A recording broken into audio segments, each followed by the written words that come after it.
Nageenyi Firaarri Waaqayyoo isiniif haa baay'atu. Ashama akkam jirtu kabajamtootaa fi daawwattoota Miiltoo Miidiyaa. Kun qophii yaafannoo torbanii Miiltoo Miidiyaati. Qophii yaafannoo keenya har'aatiin nama addaa, nama kabajamaa, nama tokko qabannee isiniif dhiyaannee jirra. Hanga xumura qophii keenyaatti akkan wajjin taatan afeerraa gaarii. Tolee, baga nagaan dhuftanii. Baga nagaan nu eegdan. Nagaa yommuu taatanii gara istiidiyoo keenyaatti dhufuu keessanii fi maqaa Waaqayyootiin fi maqaa daawwattoota keenyaatiin guddaa isin galateeffannaa. Gara kanatti dhuftanii yaada hawaasni barbaaduuf akka miidiyaa keenyaatti akkasiin yaada nuuf laattaniifidha kan isin barbaanne.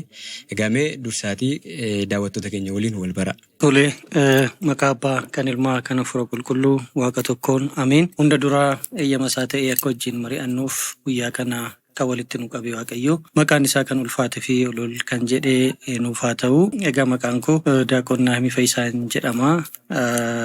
Hundeessitoota waldaa duuka bu'ootaa keessaa tokkodhaa fi akkasumas immoo barreessaa kitaabota hafuurawaatii jechuudha.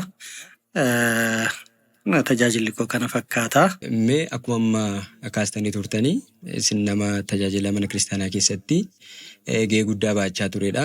Baachaas jirtu. Akkuma dubbattan immoo waldaa duuka bu'ootaa hundeessuudhaaf nama yeroo jalqabaatiif shoora taphateedha. Ittuma dabaluutiin immoo kitaabota hafuuraa dhaloota fayyaduu danda'an nama barreessaa jirudha. Haa ta'uti hundeeffama waldaa duuka bu'ootaa kanaaf maaltu isin kakaase? Haala akkamittiin waldaan kun akka hundeeffamuuf yaadni kun isinii dhufe waldaa kana hundeessuu dandeessanii? Hanqina maaliitu turraan waldaan duuka bu'ootaa jedhamu kun akka hundeeffamuuf yaada keessanitti dhaga'ame? Tolee, baay'ee gaariidha. Sana dura isinis nu iyyafattanii yaada keessan dhaggeeffattootaaf daawwattootaaf qooduu qabdu jechuudhaan waan nu affeertaniif Miiltoo Miidiyaa galatooma jechuu barbaanna. Hojii eegaltan kanas cimsitanii akka itti fuftan Waaqayyos immoo jabina akka isiniif kennu kana caalaa guddatee miidiyaa guddaa ta'ee arguu feena jechuudha. Kanaaf jalqaba irratti kana jechuun barbaada. Egaa kallattiidhaan gara yaada ati kaasitti gaafan seenu waa'ee waldaa duuka bu'ootaa hundeeffama isaa maal fakkaataa akkamitti hundeeffamuu danda'e kan jedhu wal qabate. Egaa akkuma beekamu mana kiristaanaa keenya keessaa tajaajilli afaan Oromoo sadarkaan inni irra ture baay'ee gadi aanaa ture jechuudha. Sochiiwwan amma agarru kun baay'een isaanii waggoota 20 darban keessatti kan dhufanidha malee sana duratti baay'ee gadi aanaa sadarkaa jedhamu jechuudha. Istaandaardii kamiinuu gaafa laalle wantoota ittiin safarru muraasa tokko fudhannee fakkeenyaaf lallabaa fudhannee faaruu fudhannee sirna galatoo kan qiddaasee fudhannee kitaabota fudhannee miidiyaa fudhannee kana shanaan qofaan iyyuu osoo madaallee maaltu ture kan jiru laaluu dandeenya jechuudha. Lallabni wangeelaa iddoo baay'ee muraasa qofatti afaan Oromootiin kennamaa kan ture. Faaruuwwanis ammoo faarfattoota muraasatu ture waggaa 20 dura jechuudha. Baay'ee kan qubaan lakkaa'amanidha. Faaruuwwan isaanis immoo idduma iddoo itti dhagahamu baay'ee daanga'aa ture jechuudha. Sirni galatoos akkasuma falmii keessa qabsoo keessa ture. Iddoo muraasatti eegalame. Kitaabas immoo yoo fudhanne kitaaba bu'uura mana kiristaanaa kan jedhaman afaan Oromootti guutaa 20 darban keessatti akka mana kiristaanaa keenyatti kan hiikaman hin turre jechuudha. Kanaafuu safara kana hundaan gaafa laallu tajaajilli afaan Oromoo sadarkaan irra ture baay'ee gadaanaa ta'uusaa waan hundi keenya beeknudha jechuudha. Sababa kanaafidha egaa rakkina kana furuu qabna. Rakkinni kun immoo wanta uume qaba jechuun impaaktii mataasaa, konsekweensii mataasaa qabaachaa ture jechuudha. Fakkeenyaaf manneen kiristaanaa baadiyyaa keessatti gara cufamuutti deemaa turanii ammas haga tokko haa ta'u hir'ateera malee baay'ee yaaddessaa sadarkaa yaaddessaa irra turan jechuudha. Amantoonnis immoo mana kiristaanaa gadhiisanii gara amantaa biraatti deemutti walumaa galatti waa'ee amantaa fi sirriitti gadi fageenyaan beekuun afaan ofiitiin beekuun baay'ee hanqina guddaatu ture jechuudha. Kuni manni kiristaanaa keessattuu lakkoofsi amantoota mana Ortoodooksii Tawaahidoo keessumatti immoo naannoo Oromiyaa keessattii fi naannoo Kibbaatti baay'ee akka gadi bu'u ta'ee jira jechuudha. Sababa kanaaf egaa sababni hundeensaa gara hundeeffama waldaa duuka bu'ootaa kanatti akka deemnu kan nu taasisee fi rakkina mana kiristaanaa keessatti yeroo hunduma waa'ee dhuma rakkinaa kanaa haasa'uurra gahee mataa keenya haa baanu. Humna qabnuun, beekumsa xiqqoo qabnuun, risoorsii xiqqoo qabnuun Meenuuti keessatti haa hirmaannu amma rakkinoota isaa dhageenyerra yeroo dheeraadhaaf kan jedhuun walitti qabamnee bifa sanaan waldaan duuka buutaa hundeeffamuu danda'a jechuudha. Kanaaf kaayyoon isaa inni guddaan dhaloonni afaan ofiitiin wangeela akka dhaga'u, sirna doogmaa qannoonaa mana kiristaanaa akka beeku, waaqayyoon akka galateeffatu, amantaa isaatti akka cimu, walumaa galatti akka kiristaanatti jiraatee akka kiristaanatti akka du'u han barbaadame jechuudha. Kanaafidha hundeeffamni isaa wanni bu'uurri isaa kana fakkaata jechuudha. Rakkina mana kiristaanaa irraa ka'eeti rakkina mana kiristaanaa keessatti mul'atu irraa ka'eeti akka hundeeffamu ta'ee jechuudha. Qaama furmaatati jedhee jira. Qaama furmaata of goonee of dhiyeessina gaafa jennu egaa yeroo hedduudhaaf furmaanni iddoo garaagaraa irraa gaafatamaa ture. Qaamota garaagaraa irraa gaafatamaa ture. Gaafa laallu garuu iddoo biraatii furmaata eeguun gowwummaa akka ta'e nutti mul'ate jechuudha. Keessumattiyyuu haala yeroo, haala bulchiinsaa, haala mootummaa, haala barumsi ittiin kennamu wantoota hunda gamaggamanii ilaalu bara beekaa akkuma jedhamu jechuudha. Bara beekaa ilaalaa akkuma jennu bara laaluu barbaachisaa ture. Kanaaf tireendii kana dura manni kiristaanaa keessa dabarsiteen lallabni wangeelaa kennama yoo ta'e baay'ee yaaddessaa akka ta'u nu hubanne jechuudha. Kanaaf dhalattoonni miseensa mana kiristaanaa amma taanetti afaan Oromoo hamma beeknutti afaan Amaariffaas afaan Gi'iziis namoonni beekan jiru. Teolojiis kan baratan jiru. Koorsii bu'uuraas warri baratanii qaban jiru. Lubas daaqonis kan ta'an jiru. Kanaaf namoota kana walitti fiduudhaan hawaasa Oromoo keessaa kan argaman afaan Oromoo kan dubbatan deebi'anii afaan kanaan tajaajila kennuu kan danda'an walitti fiduudhaan rakkina kana furuu haa eegallu ammarraa eegaluu qaba kan jedhuun kan ka'edha. Kun immoo bifa qindaa'e. Maaliif sana dura sochiiwwan afaan Oromoo hin jira jechuun miti booda itti deebinaa waa'ee kitaabotaa gaafa laallu jechuudha jiru. Garuu sadarkaa maalirra turanii gaafa jenni sadarkaa namoota dhuunfarra turan. Sochiin ture sunu jechuudha. Sochiin ture waggoota 20 ture jiru sochiin afaan Oromootiin namoota hedduun dadhabaa turan. Garuu orgaanaayizd hin turre jechuudha. Akka ammaa kanatti qindaa'ee waldaa ijaaruudhaan yookaan waan tokko ijaaruudhaan osoo hin taane akkuma dhuunfaatti yookaan immoo hiriyootumti lama sadii waliin tajaajilan yookaan immoo namoota muraasa ta'anii sadarkaa sanbata murteetiitti bifa sanaan sochiiwwan tokko turanii jiru jechuudha. Sochiiwwan sun immoo rukuttaan waan itti baay'atanii fi diinni waan itti baay'atuu fi humna hin qabaatan ture jechuudha. Aarsaa guddaa kaffalaa turan. So steeppii tokko tajaajila afaan Oromoo gaafa laallu namoota dhuunfarraa ka'a. Namoota dhuunfarraa maalitti dhufa? Gara waldaatti dhufa jechuudha.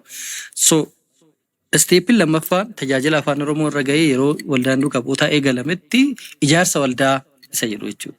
Ijaarsi waldaa kun immoo haalli itti jalqabumaa itti yaadne waldaan guddaan tokko giddugaleessi isaa Finfinnee ta'uu qaba. Bu'uura godhachuu yoo barbaadame.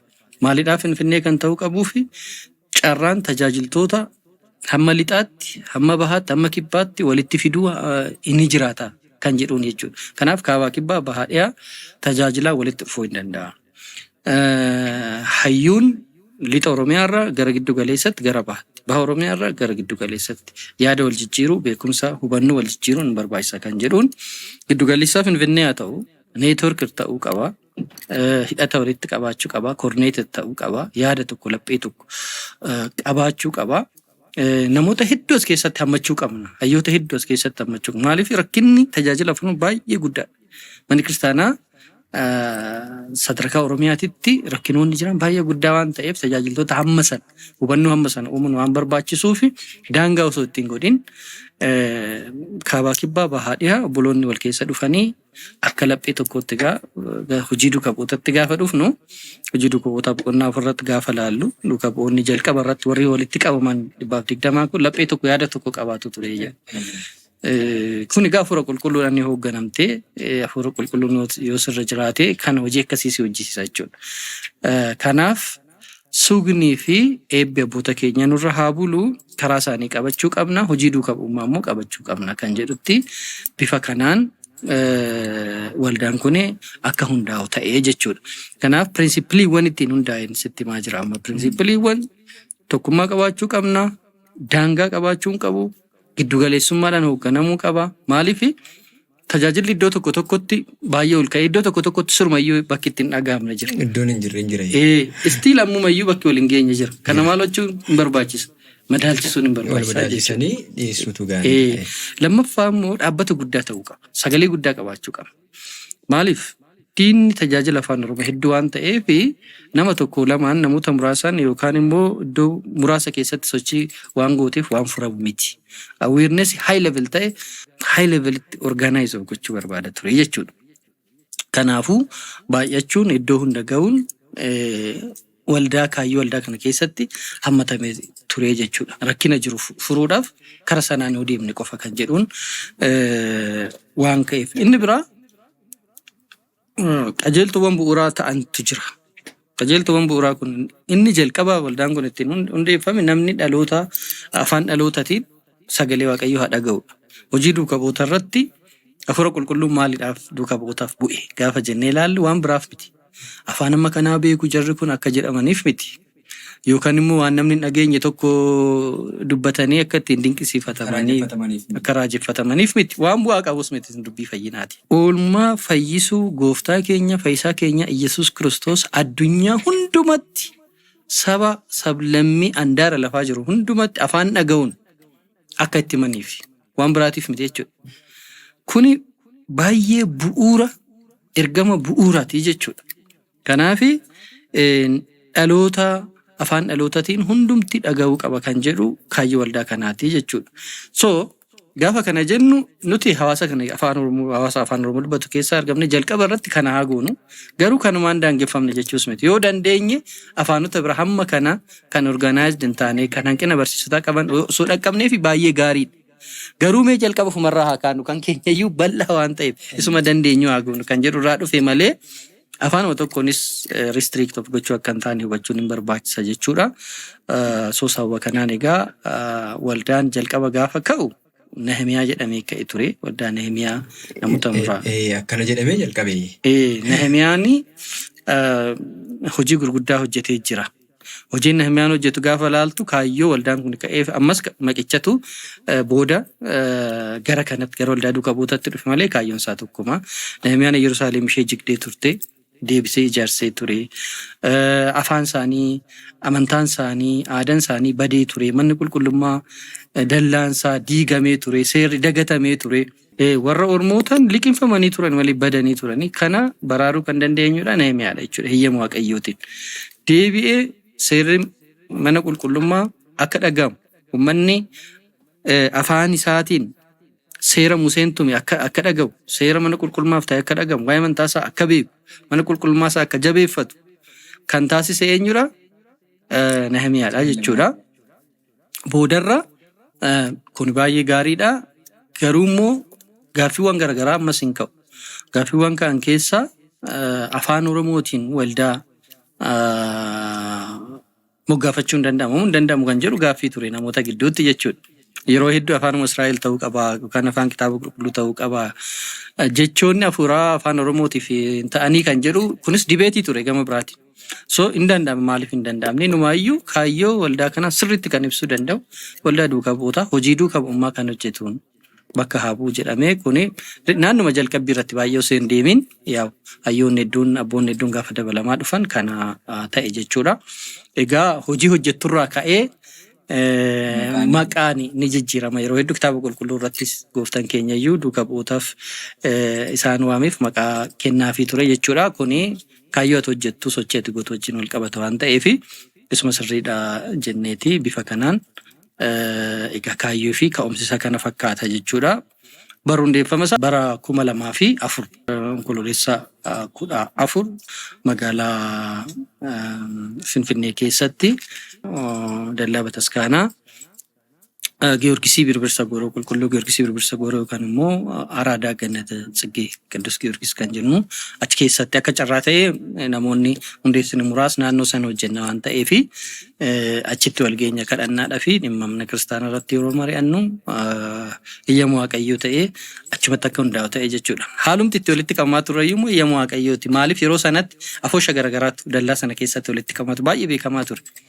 Sana keessa ragaa nusi suuta jennee walitti qabamuu kan qabne booda garuu dargaggoonni hedduun dhufaa waan turanii fi konfartii ittiin kennine jechuudha. Maaltu adeemsifamaa jira kan jedhu sababa keenya natti fakkaata. Inumaayyuu homtuu as keessatti akka walitti hin qabamne jedhamee of course yeroo sanatti nuti baay'annee jirra. Dirqama biiroon nu barbaachisa, iddoon walitti qabaa nu barbaachisa ture. Garuu waggoota naannoo waggaa 3-4 ta'uuf Giyoorgisii itti walitti qabamaa ture dallaa keessatti jechuudha. Amma waan har'a dagaagee sadarkaa kanarra jiru haalli hundeeffama isaatii kana gaafa ta'u barumsa guddaa qaba. Gaaffii namoota baay'eef illee deebii ta'a jedhee na bidadha kun. Haa ta'uti garuu amma haala hundeeffamaa sanaa keessatti yeroo hundeessuudhaaf kaatanii dhuguma rakkoowwan kanaaf kana fakkaatanii furmaata akka ta'uuf yaaddanii keessattuu birbirsa gooroo keessatti gaafa hundeessuudhaaf kaatanii mudannoon adda addaa akkasiin walitti hin qabamneef waan isin gochaa jirtan kun tokko afaan isin dubbattan egaa afaan dhalootaa keessan waan ta'eef namoonni yeroo isin argan ilaalcha akkamiifaa isinii qabaachaa turanii wanta isin mudate yeroo sanatti akkam fa'aa ture? Mudannoowwan hedduutu jira. Lakkaa'ameen numu baay'eedha mudannooni. Jalqaba haalli waldaan kun ittiin miseensota calalaa ture of eeggannoo guddaa ture. Maaliif baay'ee namni haala salphaadhaan miidhama gara sochii afaan Oromoo gaafa eegalu gama lamaan haala salphaadhaan Maqaa garaagaraatu ture. Maqaa garaagaraatu ture. Keessumattuu haalli siyaasaa baay'ee rakkisaa ture jechuudha. Maqaa siyaasaatu sii kennama sochii afaan Oromoo yoo guutuu bara sana keessa baay'ee rakkisaa ture. Lammaffaa immoo maqaa shakkummaa beekama namni sochii afaan Oromoo akka hin gooneef maqaa shakkummaa kana yookaan taaddisoo maal kanatti Haaromsa kan jedhamu yeroo sana jedhamaa ture. Jedhamaa ture waan ta'eef nama rukutuudhaaf kuni kan filatameef namoota tajaajila afaan Oromoo jibban biratti maaliif dhimmi siyaasaa mootummaa biratti baay'ee sensitiiviidha. Kanaaf abbaan barbaadee qabee kunoo kana gochaa jira jedhee siisisuu danda'a jechuudha. Carraa argatetti fayyadamee. Kuni baay'ee sensitiividha mootummaa biratti. Protection hin qabdu waaqayyo irraa yoo ta'e alatti jechuudha. Gama mana kiristaanaatiin immoo waa'een haaromsitoota baay'ee sensitiividha. Kanaaf nama barbaadan namni si jibbu tokko tajaajila kana jibbu tokko sochii taaddisoo gaggeessaa jiru jedhee wanni gochuu danda'a jechuudha. Carraa rukutamuu jira jechuudha. Kanaaf qorumsoonni gurguddaan turan kana gidduutti nama deemuu danda'u, nama baachuu danda'u. Maqaan akkasii kennamu beekamaadha.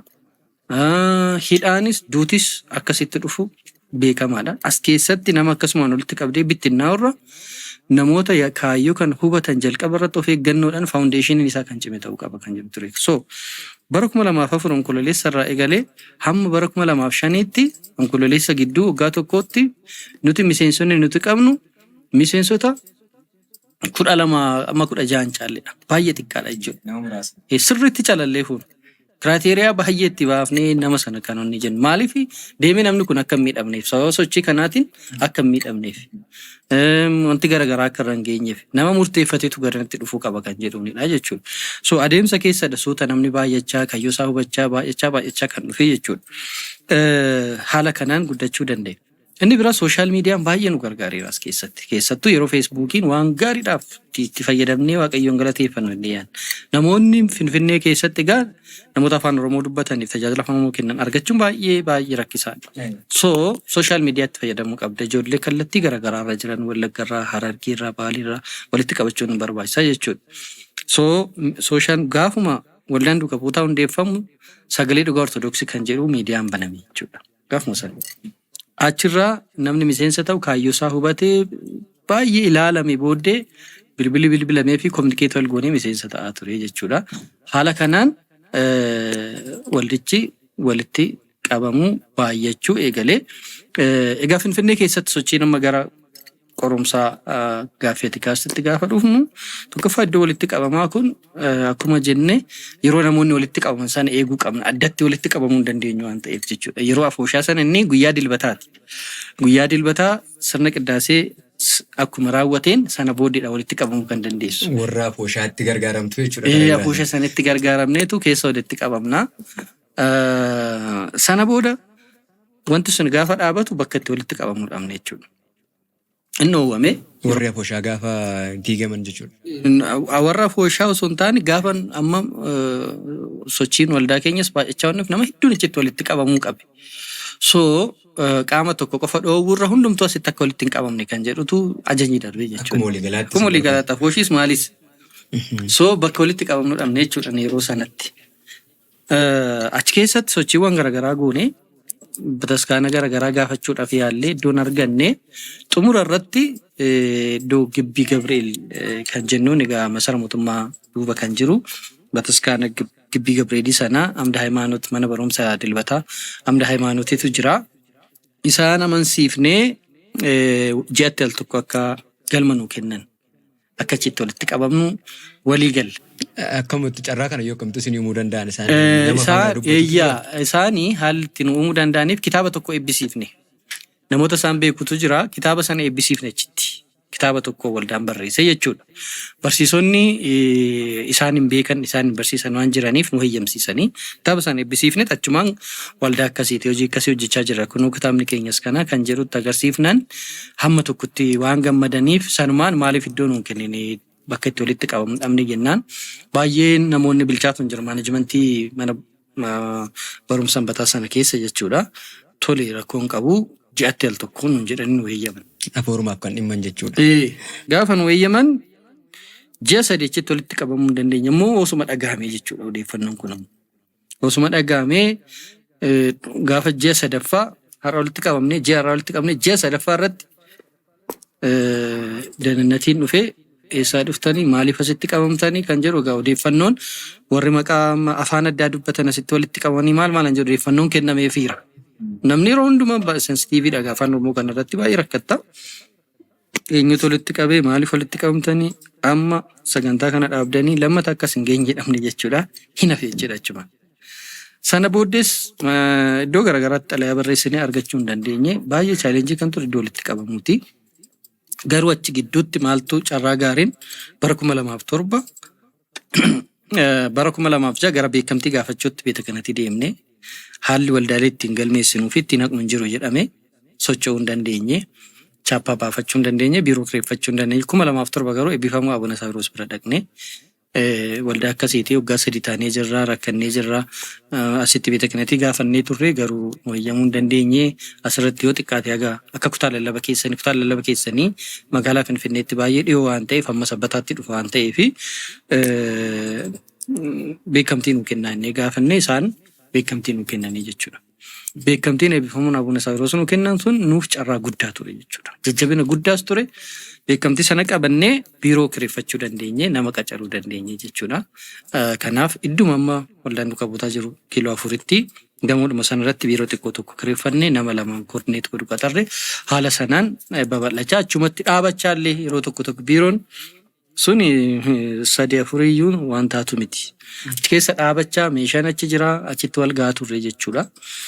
Boodarra garuu Miskaaya Zunaanittis yeroo iddoo argannee turre hamma manni lubummaa hamma Sinodoosiin Oromiyaa hundeeffamutti immoo achitti walitti qabamaa turre booda walitti bu'iinsi waan uumameef eebbifamuu abbaan keenyas walitti bu'iinsa ture ni beektu saba saniin immoo achiis hin baane jechuudha. Rakkina guddaatu ture dhugaa dubbachuu chaalenjii amma kanan jedhamu iddoo walitti qabaman argachuun baay'ee rakkisaa ture jechuudha. Stiil haga ammaatti kun rakkina isa olaanaa. Inni biraa ayyaanota kabajuu irratti fakkeenyaaf iddoon bakka tokkotti walitti dhuftee faarfattee ayyaana kabajuun turre. Duratti hin turre. Isas eegaluudhaaf chaalenjiitu ture. Orgaanaayis taatee dhaquudhaaf chaalenjii ture gara hojiiwwan hojjetamanitti gaafa deemnu isa kaasuun ni danda'ama. Gama biraatiin immoo walumaa galatti waa'ee waldichaa hubachiisuun rakkisaa ture. Maqaadhuma keenyarraa kaanee waldaa duukaa bu'ootaa jedhamna beekamtii nuu kennaa jennee gaafa dhaqnu mindinni waldaa duukaa bu'ootaa hin jiru kun baay'ee gaafa bakka oodiidha namatti. Maabara Hawaaraat jechuudha. Namoo sana jechuun uummata keenya barsiisuu waan barbaannee fi maabara Hawaaraatis jedhamuu dandeenya. Biraas jedhamuu dandeenya. Dhimma hin qabne asirratti. Garuu kaayyichi uummata afaan ofiitiin akka dhagaan gochuu waan ta'eef maabara Hawaaraat jechuudha. Jechuu hin danda'an namoonni fakkeenyaaf waldaa duukaa bu'ootaa kan sirreessanii waamuu hin danda'an. Kuni rakkina biraa ture jechuudha. Stiil amma ammaatti namoonni hedduun waaman sirreessanii jechuudha. Kan amansiisuu rakkina ture. Maaliif addatti maaliif barbaachise kan jedhu rakkina ture. Afaan tokkoon addatti maqaa afaan Oromoo baafatanii deemuun maaliif kan jedhu chaalenjii ture. Sooshaal miidiyaadhaan immoo barreeffamoota gadhiifamantu jira. Ana maqaa jijjiirradheen boodarra maqaan koo jijjiiramee hafeen baay'ee rakkisaa ture jechuudha. Maqaa jijjiirranni kominikeet gochaa turre namoonni waan garaagaraa jedhu shakkii qabu wanni kana irratti. Shakkii hamaan mana kiristaanaa keenya keessa hin akka waliin amanne akka waliin hojjenne waliin akkan hojjenne nu godheera dhugaa dubbachuudhaaf jechuudha. Wal shakkina lafuma kaanii gar malee wal shakkina jechuudha. Kaayyoon wanta sanaa namoonni daafiniifne. Eenifne fakkeenyaaf namni tokko afaan Oromootiin gaanutu sagalee dhugaa Ortodoksii dhiibbanii barreessuu qabe Ortodoksii sooshaal miidiyaa irratti. Maaddii jaalalaa biloog saayitii maaddii jaalalaa jedhamu tokko jira stiil ammayyuu jira. Gaafa sana argan qeesiin afaan Oromoon fayyadamtii kan jedhu namoota hedduutti immoo gaafidha namoota. Taabonni hin galu yoo qubeen bade malee taabonni hin galu wanti jedhamu tokko baay'ee namoota keessa galee ture. Akkas jedhamaan turre akkamitti dhuguma isinii warra Ortodoksiitii warri qubee fayyadamaa jirtan jedhanii shakkan jiru. Tokko immoo qeesonni kanan gootu yookaan warra haaromsitootaatu nu dogongorsiisuudhaaf nu fakkaatanii kana gochaa jira kan jedhu jira. Warri biraa immoo warra siyaasatu kana gochaa jira. Siyaasa inni Ortodoksii kana keessa seenuu waan barbaadaniif gama kanaan warra siyaasatu kana gochaa jira kan jedhu jira. Inni biraa warra mootummaatti ijoollee kana qindeessee gama biraatiin mootummumti kinfii biraa addaraaja'ee nutti fidaa jira kan jedhu baay'eedha. Amanamuudhaaf yeroo dheeraa fudhateera jechuudha.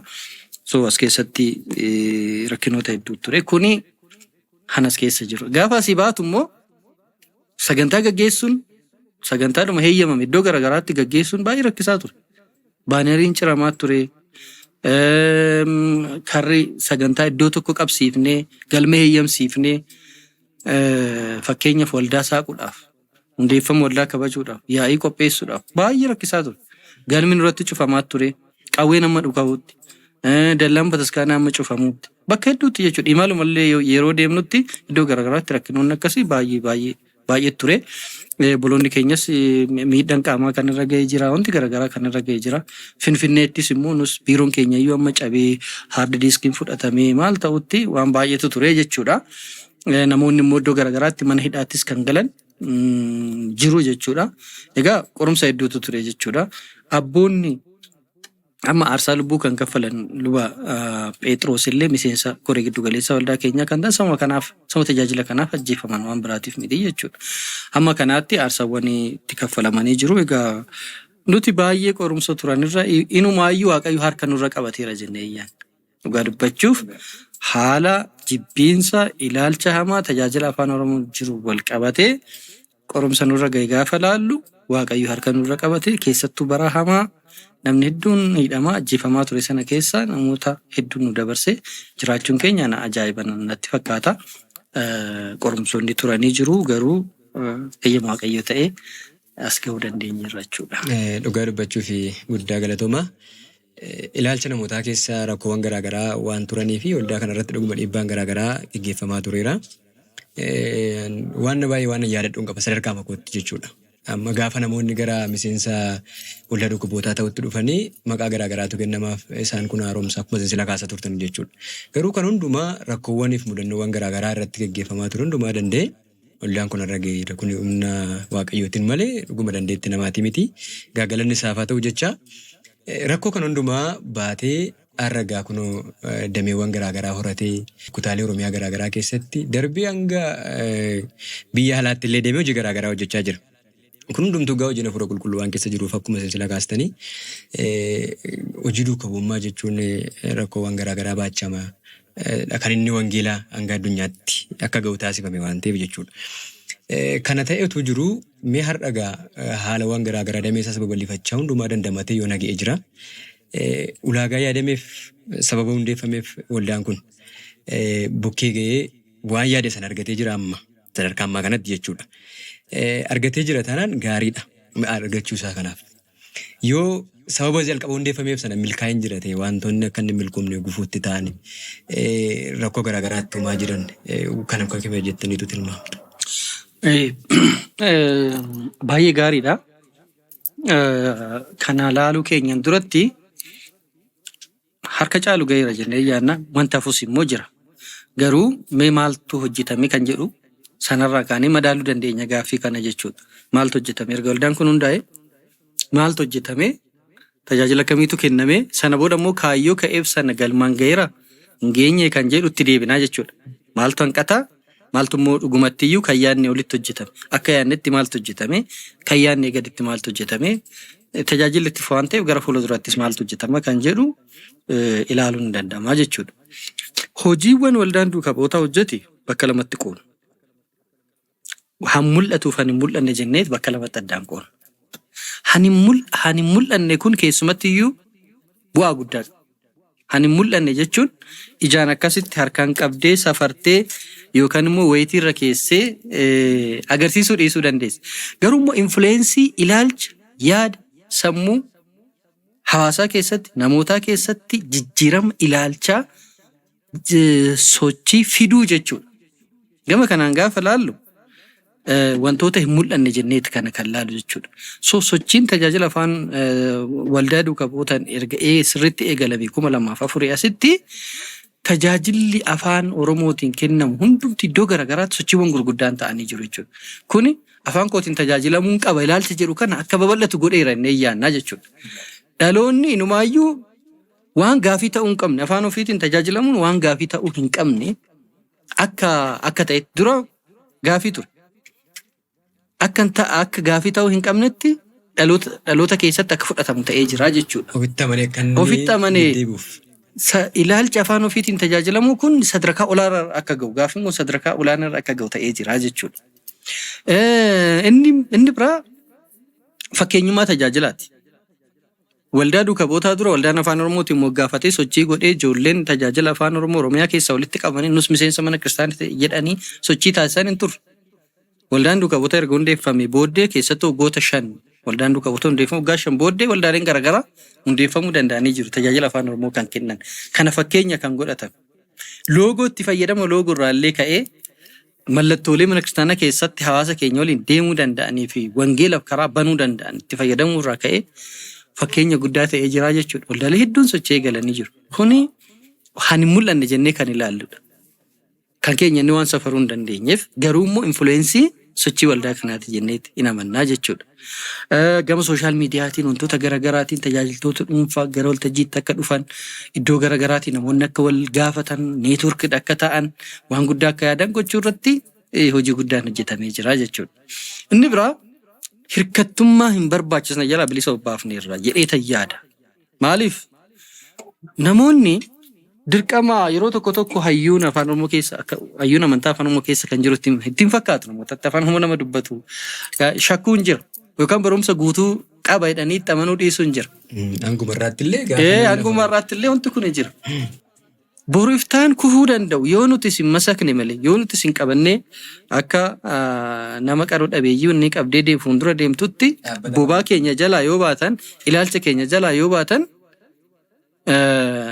in kuftu gara biraatti seentu gara sanyummaatti gara siyaasatti seentu wanti jedhanii yaaduun jira jechuudha. Yoo nuti isin gaggeessine malee kana keessattuu haayir instituushinii keessattuu waan hubannudha baay'inaan yuunivarsiitii keessatti baay'ee rakkina ture wanti akkasii. Tajaajila afaan Oromoo kophaatti gaggeeffachuuf mala kophaatti gochuuf marii kophaatti gochuuf dirqama namni biraasitti ramadameet wanti akkasii hojjetamaa ture.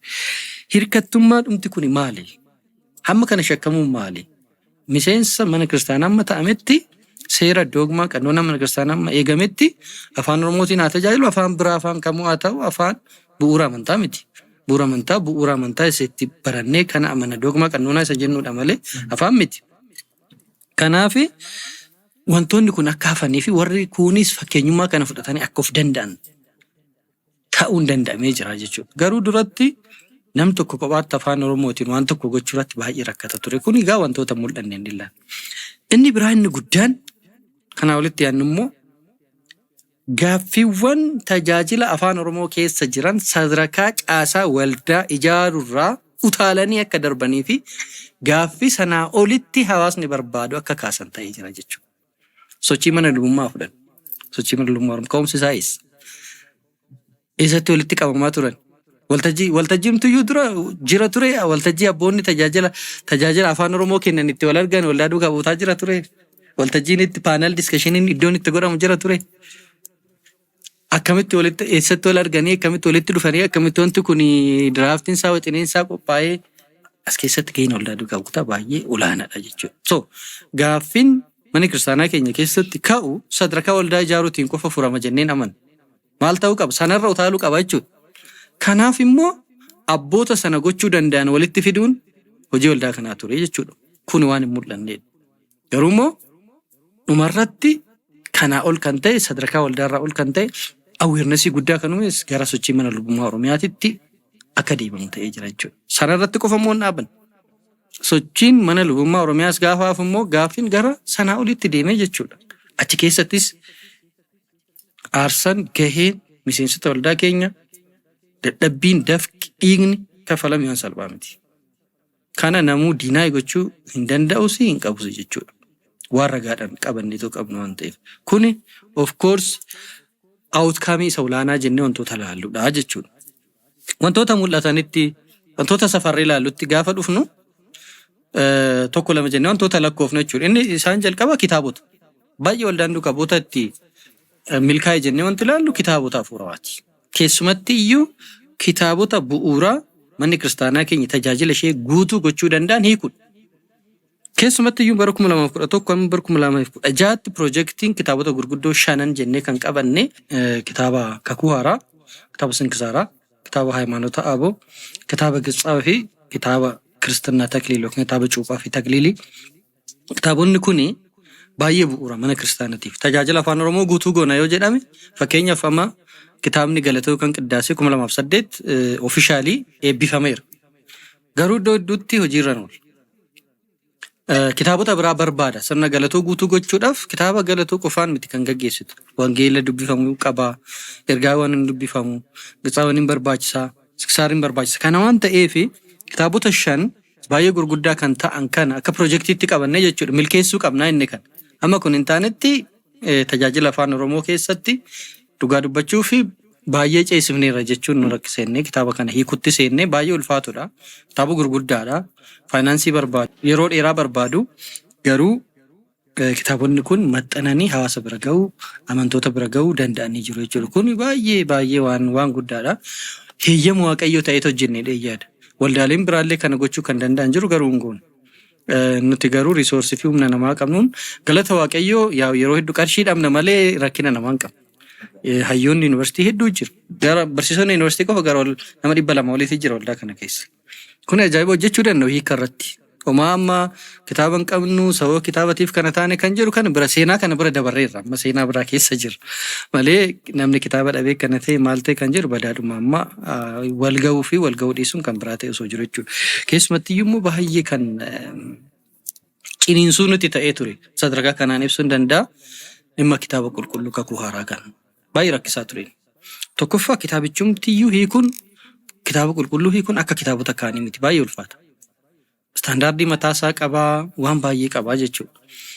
Lammaffaa irratti kitaaba hiikuun qabdan jedhee kan gaaffii garagaraa sitti kaasu qaamonni garagaraa jiru.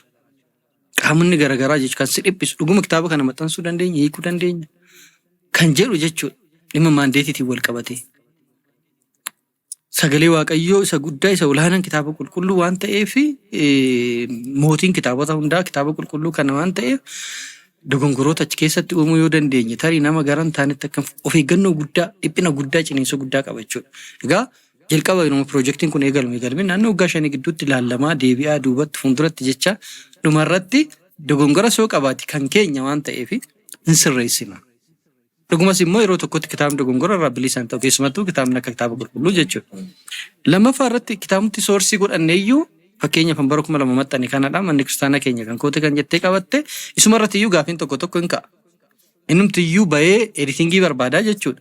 Haa ta'u malee maal jennuti ammatti isa dogongora isaa qabaatu maalii isaa qabaatu manni kiristaanaa kan koote jettee kan maxxansite irraa hiikuu qabna jenneetu sanarraa hiikne jechuudha. Kunis rakkina biraa ture jechuudha. Innaa maxxansuu faayinaansiidhaan maxxansuu nama laalee nu gulaalu argachuu kun baay'ee rakkisaa ture sanaa olitti immoo dhimmi maandeetii kana hundumatti fudhannee kitaabni kun akka maxxanu ta'e jechuudha. Garuu keessa keenyatti xiiqii guddaatu ture. Fakkeenyaaf gama Pirootestaantiitiin abbaan 66 kun erga hiikatee waggaa 100 fumaa. Waggaa 100 fi akkasiin jechaa jira bara Minilik kan hiikame. Nuti haga ammaa koree ijaarra jennee taa'aa turre. Kun baay'ee nutti dhagahame dhugaa dubbachuu. Nuti tajaajila afaan Oromootti dhufne yookaan yuunivarsiitii yeroo jooyin goonus yuunivarsiitii giraajuweet goonee baanes gaaffiin ka'u kan dhaloonni nu gaafachaa jiru kan soo mee ofii keenya keessatti hirmaannu jennee baay'ee dadhabbii olaanaadhaan kitaabni kun kakuu haaraan kun akka ba'u ta'ee jechuudha. Kanaaf galata waaqayyo dhugaa dubbachuuf baay'ee galateeffadhaan seenaa jireenya koo keessatti wanta baay'ee itti gammadu keessaa tokko kana jechuudha.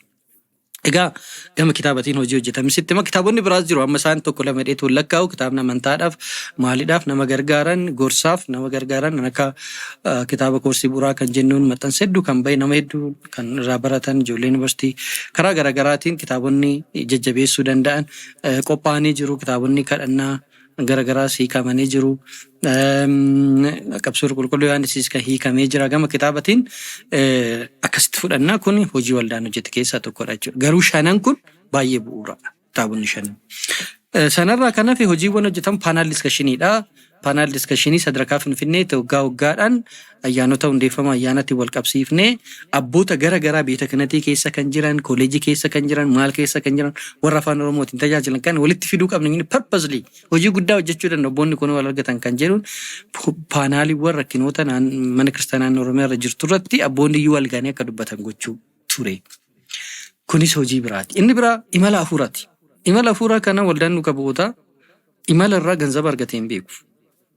Wanni waldaa irratti dabala malee jechuudha. Garuu kaayyoon keenya keessumattiyyuu Oromummaa fi Ortodoksummaa kana garaagarummaa guddaa gidduu isaanii kaa'anii addaan akka badu jechuun akka ilaalcha addaa akka namni qabaatu akka waan waliin agarre tokko akka walii diina ta'etti qaamonni dhiyeessan jiru.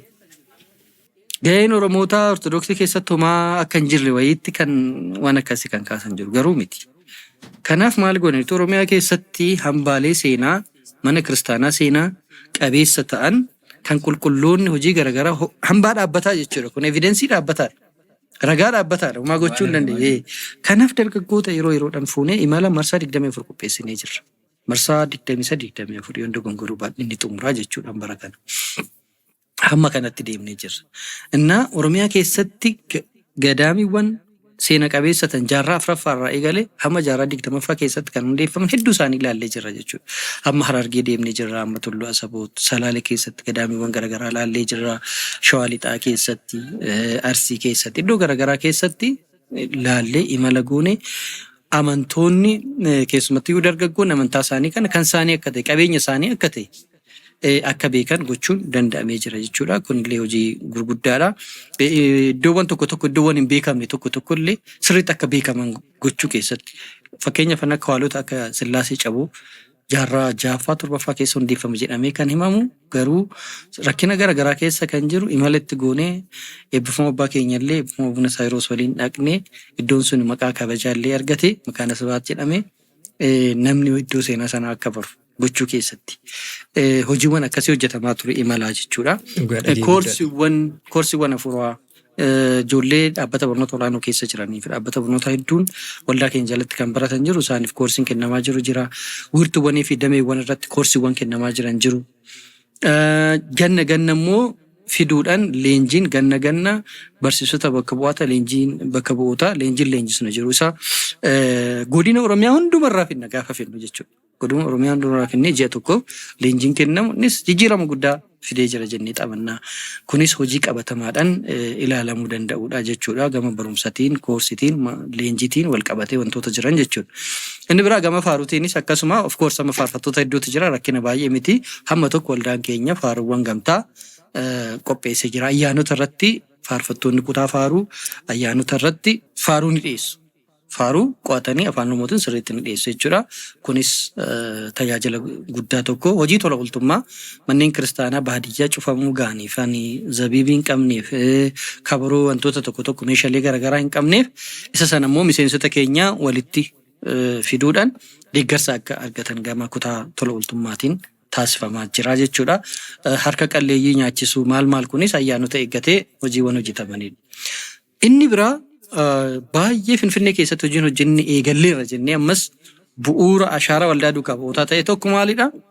Ayyaana masqalaa jala bultii ayyaana masqalaa damaraa irrattii fi ayyaana cuuphaa irratti kataraa irratti afaan Oromootiin walitti qabamanii faarfatanii taabota dabalanii ajjabanii ba'uu uffata aadaa uffatanii an barbaadu uffata aadaa uffatee miseensi waldaa immoo yuunifoormii tajaajilaa uffatee afaan Oromootiin yeroo jalqaba bara 2010 eegalle jechuudha. Tajaajiltoota miseensa waldaa haa ta'an hin ta'inis warra afaan Oromootiin tajaajiluu faarfachuu barbaadan bakka tokkotti. Dhugumayyuu Finfinnee keessumatti bara 2010 kuni gaafa ta'u namni baay'ee ajaa'ibsiifate. Miidiyaan hin gabaasin hin jiru jechuudha. BBC'n, VOA'n, miidiyaaleen garaagaraa gabaasaa turan. Kuni waldaa duukaa bu'ootaa hojii eegaledha. Amma hin babal'ata jennee eegnaa jechuudha kun. Magaalaa Finfinnee keessatti qofa miti magaalota gurguddaa garaagaraa keessatti. Magaalota tokko tokko keessatti akka Adaamaa bakka tajaajila afaan Oromoon turre keessatti sagantaan dhaabbataa torbaniin akka gaggeeffamu godhamaa jira. Fakkeenyaaf Maaramii irratti jechuudha. Torbaniin waldaan sagantaa qabatee gaggeeffamaa jira. Uddaasee Maaramii dubbisuun afaan Oromootiin sagantaan akka kennamu gochuun magaalota gurguddaa keessan akka Asallaa magaalaa hedduu keessatti waldaa duukaa bu'ootaatiin hojiin hojjetame baay'ee olaanaadha jechuudha. Kanuma wiirtuu asii qofaa miti kan haasofnu wiirtoleen keenya kan godinaas baay'ee cimaniiru. Hojii gurguddaa hojjechaa jiru. Baay'atanii jiru. Akkuma isin jedhe bal'inni waldaa keenyas Gidaamirraa ga'ee Harargee, Salaalerraa ga'ee Baalee wiirtuuwwan hedduu qabnaa jechuudha. Galata Waaqayyoo. Obboloonni keenya kunis iddoo garaagaraa kan jiran, even loqonni keenya illee garaagara miti iddoo garaagaraatti bal'inni lafaarra garuu tokkummaadhaan jaalalaan hamma danda'ameen tajaajila kana waalteessuudhaan laphee tokko laphee Waaqayyoo laphee duukaa bu'ootaa kenne kana soga isaanii nurra bulchee hamma ammaatti hojiin kun hojjetamaa jira. Egaa kanan dagadhe jiraachuu danda'u hojiiwwan jajjaboon kanaa jechuudha. Kana hojjechuun danda'amee jira. Gara sooshaal miidiyaatiinis akkasuma maaddii jaalalaa feesbuukiiwwan garaagaraa yeroo ayyaanni ga'u baay'een hojjetamee jira. Amma garuu barreessitoonni afaan Oromoo hedduun jiru. Faaruudhaanis hedduutu jira waan baay'ee itti dhiphannu miti jechuudha. Waldaan keenyallee kana keessatti hirmaachaa ture jechuudha. Gara bakka kaane sanaaf galma kaanitti bakka yaadne sana geenyerraa kan jedhu hamma tokko dhugaa dubbachuuf hojiiwwan hojjetaman kun waan salphaamti kaaseera jechuudha. Amma sanaa wal bira qabnee akka madaalluuf hin dursee hojicha kaase. Hojiiwwan amma kana gaan hojjetamanii baay'ee waan xiqqootu hojjetame jechuun hin danda'amu. Aweernasiin namootas ol ka'eera. Amma hanqinoonni jiranis baay'een isaanii furamanii jiru. Kanaaf Waaqayyoon hin galateeffanne. Tokko tokko kan eegne olitti jechuudha. Amma wiirtuun dameensaa sadarkaa Finfinneedha teessee biiroo xiqqoo keessa teessee kontirool gochuu dadhabuutti gahaa jira jechuudha. Humni namaa jiru. Maaliif fedhiin baay'eedha iddoo garaagaraatitti jechuudha. Humna qabnu as jiru osoo bira qabnee ilaalle namoota wiirtuuwwanii fi godina kana hunda hoogganuu danda'amaa kan jiru hin danda'amu. Dhugaa dubbachuu fi kun heeyyama Waaqayyootiin heeyyama fura qulqulluutiin waan hojjetamaa jiru waan ta'eef danda'ame. Hojii guddaan hojjetamee jira. Wantoonni hafan garuu baay'eetu jira. Wantoonni hafan jennee yaadnu akka nu yaadnetti tokkoffaa ammayyuu jabinni nu barbaachisa. Waldaa cimaan tokko sagalee mana kiristaanaa kan ta'u akka jiraatu barbaada. Akka Oromiyaatti qaama kan biratti iyyuu haa ta'u kan dhaga'amu akka jiraatu barbaada. Sagalee mana kiristaanaa miidhaa mana kiristaanarra yoo ga'e kan sagalee ta'u abbootarra yoo ga'e kan sagalee ta'u tajaajila afaan Oromootiin rakkinni yoo dhufe kan sagalee ta'u akka jiraatu barbaada. As keessatti hamma barbaannu sana deemneerra waan guddaa ijaarreerra of course jira garuu addaan faca'uun addaan deemuun namoonni tokko tokko kophaa isaaniitti deemuun hin mul'ata jechuudha. Otoo kun ta'uu baatee waan guddaa tokko ijaaruu dandeenye stiil ammayyuu diina hedduutu jira tajaajila kanarra rakkina hedduutu jira mana kiristaana. Sana hiikuu kan dandeenyu ni agarra sochiiwwan garaagaraa irratti jechuudha. Tokkummaa yoo qabaannedha. Hamma tokko qaamonni iddoo garaagaraatti bibittinnaan kun osoo walitti qabaman ta'e akka yaadnetti hojii guddaan kanaa ol hojjetamuu hin danda'aadha. Kuni hanqina tokko jedheetan yaada jechuudha. Even amma dhaabbata barnoota olaanoo gaafa fudhattu qaamota garaagaraa jalatti barachaa jiru yuunivarsiitiiwwan jechuudha. Waldaa duukaa bu'ootaa jalatti kan baratu jira. Waldaa furaa barattoota Oromoo jalatti kan baratu jira. Waldaa Sillaasee jalatti kan baratu jira. Waldaa qulqullootaa jalatti kan baratu jira. Kanaaf kuni humna tokko jalatti osoo dhufe jalqaba akka yaadnetti biraanchii guddaa tokko waldaa duukaa bu'ootaa jalatti leenjii gahaa warra yuunivarsiitii keessaa ba'an kanaaf kennuun osoo danda'ama ta'ee humni kun bakka tokkotti osoo dhufe rakkina mana kiristaanaa nama baadiyyaa jirtu kan furuun hin danda'amu yaada jiru qabna. Kunillee akka hanqina tokkotti ka'uu hin danda'a jechuudha. Lallabni wangeelaa sirni qiddaasii walgahii jira kan jedhu akkasumas gaaffiidha. Duratti waan dagadhe keessa sirna qiddaasii waliin ga'uu keessatti waldaan keenya gahee olaanaa taphatee jira jechuudha. Luboonni sirna galatoo kana eegalan lixa Oromiyaa irraa fiduudhaan lixa Oromiyaa irraa eegalee hamma bahaatti akka deeman kaaba kibbatti akka deeman gama waldaa duukaa bu'ootaatiin waan humna keenya goonee jira. Stiil garuu walgahii jira gaafa jennu bakki qiddaasii afaan Oromootiin dhaga'amne iyyuu jira. Kanaaf rakkinni hundi furame jechuu hin dandeenyu. Koorsimti kennamu kitaabni koorsii kaarikulamiiwwan maal jiran kun gahaadha kan jedhu gahaa miti ammayyuu. Kitaabni maxxanan gahaadha baay'ee lakkoofsaan xiqqaadha. Iddoo leenjii seentarii leenjii hin qabnu giddugaleessa leenjii hin qabnu manneen kiristaanaa garaagaraa kadhanneetti leenjisna barsiisaa dhaabbataa hin qabnu kanaaf kana fakkaatan gaafa laallu ammayyuu rakkinichi bal'aadha. Rakkina faayinaansii qaba. Hojii hojjechuudhaaf. Yeroo ammaa yaa'ii tokko qopheessuudhaaf baasii hedduu barbaada. Tiraanspoortii barbaada. Lallabdootaa fi wantoota tokko tokko waan ittiin keessummeessitu barbaada. Waldaa keenya keessa garuu kan baay'atu barataadha. Even warra yuunivarsiitii tureetu hamma buusii miseensummaa buusuu qabee jechuudha. Innaa abboota qabeenya baay'ee hin qabnu garuu hanqinni faayinaansii jira. Achi keessatti hamma barbaanne hin deebne jechuudha. Kitaabota akka barbaannu maxxansuu fi leenjiiwwan nama barbaadan kennuu irratti. Asirratti wanti hin daganne ammas hojii guddaan hojjetame jedheetu yaadu sochii biyya alaatti jiru nan dagadhe. Biyya alaa keessatti keessattuu biyyoota Arabaa Middle East keessatti hojiiwwan gurguddaan obboloota keenya leenjii bara 2005 irraa eegalee leenjiin kennamaa ture. Leenjiin hin kennamaa ni eebbifamu jechuudha. Waggaa 4-5 baratu ni eebbifamu jechuudha. Leenjiiwwan kun isaanillee ni ilaallata. Amantii isaaniif kan wal qabatu akka jabaatan. Akka jiranitti onlaayinii kennama. Akka amantaa isaanii gadi hin dhiisne akka ciman qorumsa garaagaraatiif akka harkan kennanneef obboloonni keenya wiirtuu qaba waldaan kun biyya alaatitti. Biyyoota garaagaraa keessatti wiirtuu qabaa leenjii kennaa jechuudha. Asii onlaayiniidhaan kennama bakka qaaman wal arganitti wal argu. Isaanis immoo deeggarsa mataa isaanii deeggarsa olaanaa keessattuu ijoolleen biyyoota Arabaa jiranii tajaajila baadiyyaatti yeroo gubaa'een akka qophaa'u kan taasisan kitaabota yeroo maxxansinu qarshiidhaan kan deeggaran kitaabonni duratti jenne kun akka maxxanan kan godhan harka caalu warri biyya keessaa baay'inaan barataadha. Deeggarsa biyya alaa keessattuu obboloota keenya biyyoota Arabaa garaagaraa keessa jiran walitti qabuudhaan kitaabas immoo gurguruudhaan deebisnee hojiiwwan kun akka hojjetaman ta'uu danda'ee jira jechuudha. So kan hunda wal bira gaafa qabnu hojiiwwan hafan bal'aatu jira. Wanta hafan bal'aadha. Humna namaa dhaabbataa guuttachuu qabna. Wiirtuuwwan godina garaagaraa keessa jiran kana haandil gochuu hin barbaachisa. Leenjii kennuun hin barbaachisa. Sanan goone follow up gochuun hin barbaachisa. Sana gochuu irratti hanqinni ni jiraata. Barsiisotuma ergaa jedhamu hanqina barsiisaa hedduu qaba. Kanaafuu bakka yaadni hin geenye. Even manni kiristaanaa ammayyuu rakkina keessa jirti. Manni kiristaanaa cufamaa jiru jira stiil. Man cufaa jiru jira. Bansiisuu hin dandeenye hunda isaa jechuudha. Yeroo dhiyoo asitti sochiiwwan akkasii eegalamee jira. Fakkeenyaaf naannoo Shawaa Bahaatti manneen kiristaanaa cufaman tokko banamuu eegalanii jiru gama waldaa keenyatiin. Garuu baay'ee kan cufame irraa gaafa wal bira qabdee ilaaltu baay'ee xiqqaadha. Kana gaafa ilaallu immoo hojii hedduun nu hafa. Of course waan rakkina mana kiristaanaa hunduma waldaa duukaa bootatu hiikas jennee waan qaalii galluus miti kanaaf. Akkas jennee kophaa keenya hiikuu hin dandeenye. Eenyu wajjiniin kutaa lallabaa waliin ta'uudhaan waldaalee hafuuraa biraan ta'uudhaan manneen barnoota sanbataa biraa wajjin ta'uudhaan malee kophaa keenya ni hiiknu. Waan humna keenyaa garuu gochuu itti fufnaa jechuudha. Isuma gochuu dandeenyu kanayyuu amma dandeenyu gooneerraa hin jiru hanqinoonni ni jiraatu. Isarratti gara fuula duraa wantoota nu hanqatan itti deemuun hin danda'ama jechuudha. Walumaa galatti gaafa laallu garuu waan ta'eef Waaqayyoon galateeffachuu qabna. Chaalenjii Oromiyaa keessa jiruun tajaajila kanaan wal qabatee jiruun waldaan duukaa buutu hamma kana dhiibee bahee magaalaa gurguddaa keessa tajaajila afaan mana kiristaanaa keessatti akka eegalamu ta'uunsa kitaabonni nama kana akka maxxanan ta'uun isaa